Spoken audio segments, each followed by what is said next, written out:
Picture this. It's a hot summer afternoon and I'm just standing on my dock soaking in the view of the lake when out of nowhere, the HOA president shows up.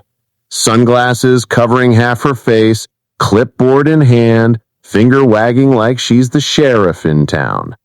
She barks at me, "You can't leave your kayak here. It violates the rules." And I just freeze. My kayak?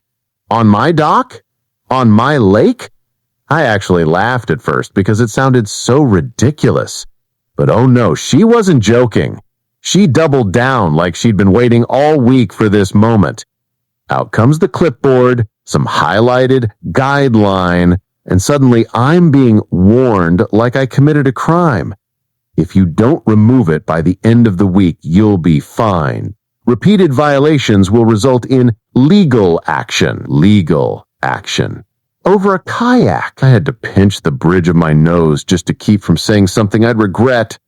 I looked at her, then back at my kayak, bobbing peacefully in the water, cicadas buzzing, kids laughing on the far shore, and this woman is acting like she owns the place. So I said, carefully, like I was defusing a bomb, "You do realize this is my lake, right?" She smirked. That smug little smirk that makes your blood boil. The lake belongs to the community. The HOA regulates it. You can't just claim water rights. Oh, if only she knew.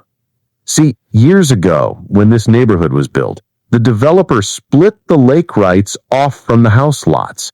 Most folks didn't care. They just wanted the view. But me? I grew up on the water. Fishing, kayaking, skating in the winter. When that deed went up for sale, I bought it. Every drop of water, every fish, every dock technically fell under my name.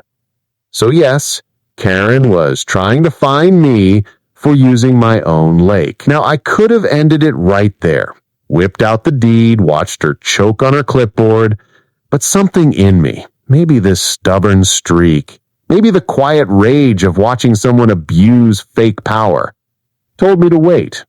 Let her dig her own grave first. And dig she did.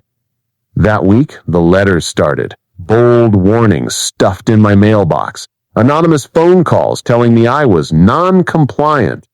I even caught one of their little board members hiding in the bushes, taking pictures of my kayak like some kind of HOA paparazzi.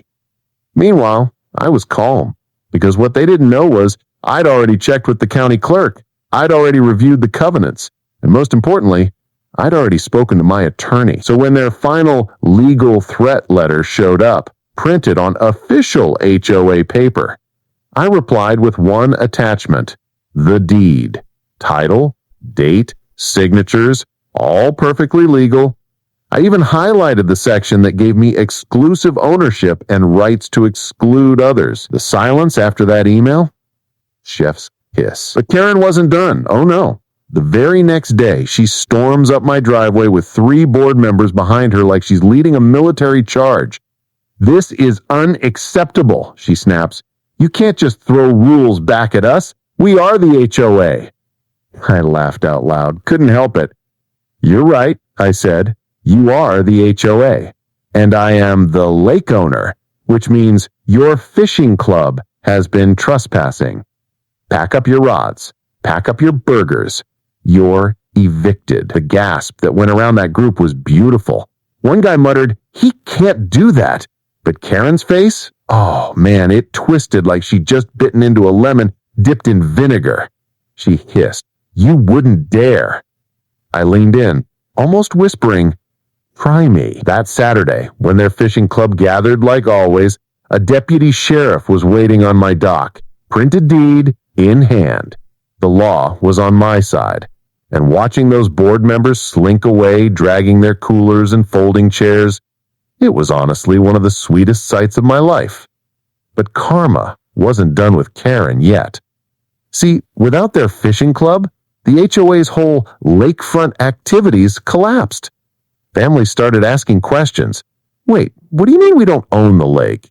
Dues slowed down, tempers flared at meetings, and Karen? She started unraveling. Then the bombshell dropped. Turns out she'd been pocketing lake access fees from that fishing club for years, pretending it went to maintenance. When people realized the HOA had zero right to charge a dime, they demanded refunds.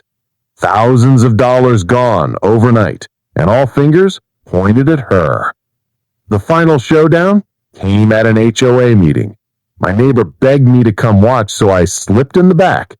The room was chaos, papers flying, people shouting, and there was Karen, sweating, hair frizzing, shrieking, "The lake was always ours!"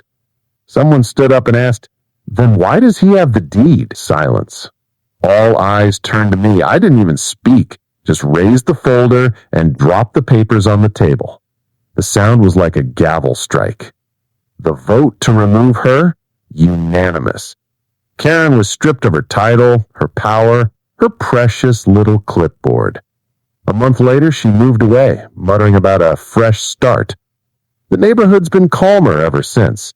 Kids sometimes come ask if they can fish off my dock, and you know what? I always let them. Because that's what real community looks like. Not fines, not fake rules, just sharing what you love. And my kayak? Still right there on my dock, exactly where it belongs. So, next time somebody invents a rule to feel powerful, remember this: sometimes the sweetest revenge is letting them write their own downfall, one smug letter at a time.